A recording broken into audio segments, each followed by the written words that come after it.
Generation Chopay. Yo Kenji populaire. Yo Vanessa got the sauce.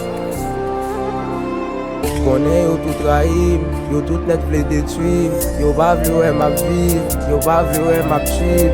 Yo rayi mwen pou talan paske yo pa vle m'progresse. E m'pa pe, m'pa kye paske m'konnen Leve nan la kou, toujou lese san ka poule.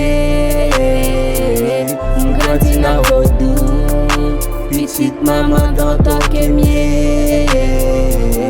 M'leve nan la kou, toujou lese san ka poule. M'grandi nan vodou, pitit maman dan toke mye.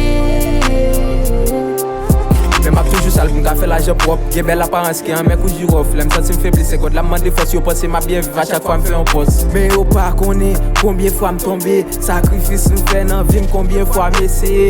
M'manke victime nan la kou m'leve a tre danger. A bet yo fè sakrifis. Fò gran moun pou pa piéger. Paske pa ge kè sensib. Depi yon moun atake kom bénéfice. Nou fò kado wè sempis. Ou fè ere tout korrigel. Paske pita la pitris. Yo pa vle wè mwen, yo tout ap tret mwen. Yo vle defet mwen, m'konnen yap tan échec mwen. Leve nan la kou, toujou lese san ka poule. M'grandi nan vodou, pitit maman dan toke mye.